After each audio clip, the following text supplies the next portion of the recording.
Hey, good morning, movers and shakers. Okay, just checking to see if Pramon's still looking over my shoulder. That was going to feel a little intimidating. So I wanted to talk about a concern that I've heard people express from time to time in this group, or if they're thinking about joining the group. And I've heard people say, I just don't know how I'm going to come up with all those referrals. It seems, if you think about it, the idea of having to come up with referrals for people, it seems stressful. It seems overwhelming. It seems like almost impossible. How do I do this? But when we're looking at it that way, we're thinking about, how do I find people to buy from the other members of the group? How do I get people to do something? How do I convince people to work with one of the members?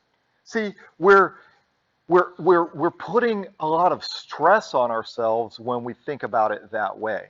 And so I'd like to suggest a different paradigm, a different way that we can look at it. And we really shouldn't even be looking at it as having to get referrals at all, or having to get anybody to do anything for anybody or with anybody. Why don't we look at it as, why don't we just forget referrals entirely? And when we're out and about, and when we're dealing with people in our daily lives, why don't we think about, how can I be helpful to other people? How can I be helpful to this person who I'm meeting with or I'm seeing today? I have an associate who's in my business, and we talk every week, and we were talking about his business strategy. And he says, my entire business strategy is that I just go out and I meet people and I get to know them, and then I look for ways that I can help them. And I said, well, what do you mean? You look for ways that you can help them by providing your service to them?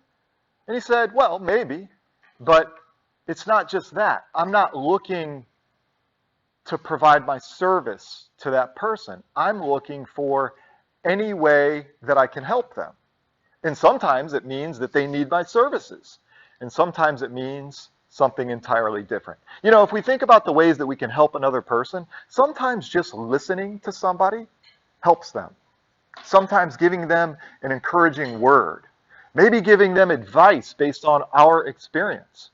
Maybe introducing them to somebody that can help them. Or telling them about a good book that we read. There's so many ways that we can help other people.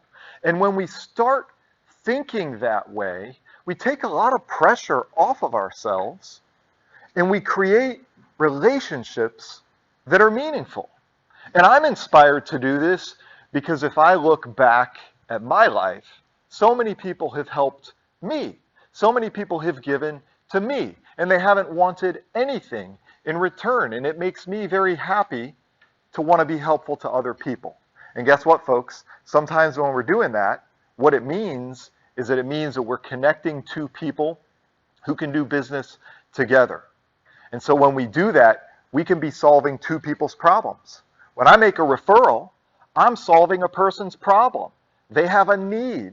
They have an issue that they want to resolve. I know a professional who can help solve that problem. I'm helping them, but I'm also helping the professional. I'm helping the professional get business. I think that's a much better way to look at it. It takes the pressure off of trying to get people or find people or convince people, and it's all about just going out in the world and seeing how we can help. And not doing it so that we can get anything in return. But guess what, folks? We will benefit. We will benefit. And that's why they say givers gain. This has been your educational moment. Brian Wade, Tampa Financial Group.